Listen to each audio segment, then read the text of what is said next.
কিভাবে রেফার্ট সহ একটি সেমিস্টারে নতুনভাবে কামব্যাক করা যায়। রেফার্ট মানে কিন্তু ভেঙে পড়া না। রেফার্ট মানে হচ্ছে নতুনভাবে জেগে ওঠার একটি শক্তি বা সুযোগ।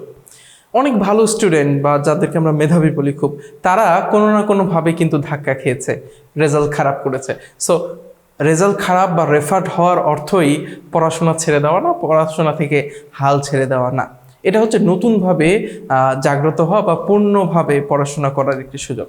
কিভাবে পড়াশোনা করতে হবে, যেহেতু আমাদের নতুন সেমিস্টার প্যারালালি চলতে থাকবে, সেক্ষেত্রে আমাদের রেফার্টকৃত সাবজেক্টগুলোকে কিন্তু আমাদের আলাদাভাবে সময় দিতে হবে, সুযোগ দিতে হবে। প্রত্যেকটি ভুল থেকে যেমন নতুনভাবে শেখা যায়, সেভাবে রেফার্ট থেকেও আমাদেরকে শিক্ষা নিয়ে নতুনভাবে পড়াশোনা করতে হবে। আমাদের প্রতিদিনের রুটিনের অভ্যাসটা পরিবর্তন করতে হবে। যেখানে তুমি রেগুলারলি পড়াশোনা করতে, সেখানে হয়তো দিনের একটি অংশ নতুনভাবে যুক্ত করতে হবে তোমার রেফার্ট সাবজেক্টের জন্য।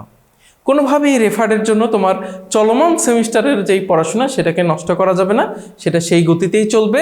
তোমাকে শুধু রেফার্টের জন্য নতুন একটি সময় সংযুক্ত করতে হবে।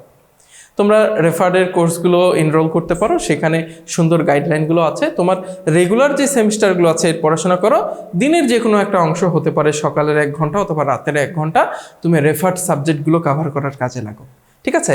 এভাবে তুমি আগাতে থাকো, দেখবে তোমার যেটা রানিং সেমিস্টার এটাকে ক্ষতি না করে তুমি রেফার্ডগুলোকে তোমার তুলে ফেলতে পারবে। এর ফলে যে জিনিসটা হবে, তুমি নতুন একটি উদ্যম পাবে যখন একাধিক সাবজেক্টগুলোকে তুমি টেক ওভার করতে পারবে, তুমি কিন্তু নতুন একটি মনোবল পেয়ে যাবে।